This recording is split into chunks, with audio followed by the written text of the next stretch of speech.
Look at the first puppy of the year. How are we doing? I'm Martin from Guidance for Life in Bird Homestead. So one of our elderberry trees actually fell in the wind when we had the storm there before the winter, and we were very disappointed. All right, cheers, look, everyone's here now. Cheers. Getting into bad habits now. Drinking coffee.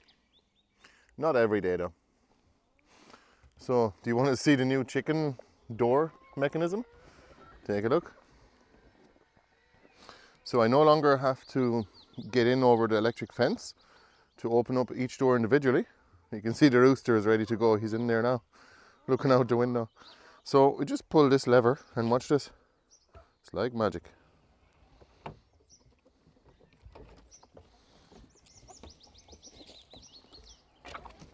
They all come out. And they're having breakfast now. I usually get to make porridge for them and some layers pellets as well. Just layers pellet on its own doesn't cut it anymore. It's not a complete nutrition. They don't really like to eat those anymore, even though we're buying the good stuff, the organic stuff, which is about twice the price of the normal stuff. And it still contains soy, so we're feeding them mostly organic oats and kale. You got to give them a bit of oyster shells as well to substitute for the calcium. So this elderberry tree right here behind me, it fell in the wind, and we were fierce disappointed that we're going to lose that tree. And it turns out it actually is still alive. Look, all the green shoots here, excuse me. Look at all the green shoots here, all the way along the stem where it fell. It fell down completely from the side of the barn here, and luckily it's still thriving, and it's actually going to give us even more cover from that side. Give me a second now. I've been harvesting berries and flowers from this tree for the last 5 or 6 years now, and it was always a bit iffy going up this big step ladder, like an 8-step ladder, all the way up to the top, probably starting off there, maybe 5 meters up in the air, and a bit sketchy going up now and trying to reach all the berries with a rake. But now nature has made it even easier for me to harvest some of the flowers and berries as well. So you can see here, they're already coming on here. The flowers are starting up now. Say probably in the beginning of June is usually when we get them, maybe the end of May. But the American elder usually starts flowering midsummer to October. So this is a European elder, and looking forward to making some cordials and wines this year, especially berry wines again as well.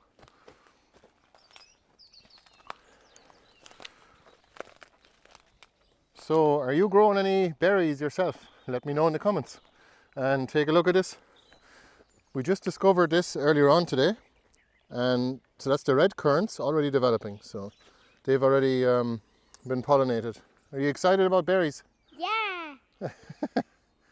So look at that, the amount of them. We've got a lot of berries coming on. There's blackcurrant. Look at every stem. Again, lots of flowers. The bumblebees absolutely love currants.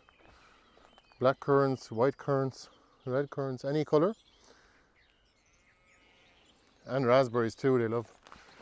So it turns out you can actually use the flowering currant, which is this one, in tea. It actually makes for a really nice tea, and you can also use it to make wine as well. So we did last Friday.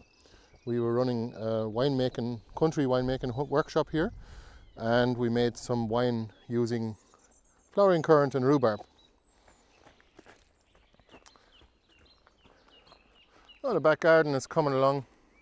This is where the swimming pool goes in the summer. It's just an old kind of above ground one that we got on Amazon, out of all places. And the carpet will help to make it softer and so that it doesn't burst the bottom of the pool. We'll take a look at the raspberries and the gooseberries. That's what the garden looks like now. It has come a long way in the last week. You can see here, this is the former pizza garden. It's now the same garden, just without paths, and it's perennialized, so We have a ton of new raspberries coming up. You can kind of see them down below. And on the canopy layer here we have 2 meter tall raspberries. They're starting their flowers now. Look at the black currants here. Isn't that just amazing? Hundreds and hundreds of flowers. Like with all currants and gooseberries, they usually do best if you cut them back after the second year or after the third year, because they usually have the best fruit on the second year wood. Some varieties can have fruit in the first year, like the primocane raspberries, but usually you don't get that with currants. Let me know if that is a possibility. Can you get any currant varieties that have fruit on the first year? I don't think so. I think it has to go through a cycle, like a reset, for the frost period, basically. Same as a cold cycle for apples, for example, so that it starts fruiting or flowering. All right, well, thanks for watching the video, and we'll see you the next time. Tomorrow we're having a canning workshop and a chicken keeping workshop as well. So looking forward to those of you who booked in. And tonight we're going to be on our questions and answers session at 9 p.m. GMT. For those of you from other parts of the world, I have to say what time zone we're in. So get your questions ready and ask us anything about homesteading, gardening, growing food, preservation, business, how to start a business, and all the rest tonight at 9 o'clock.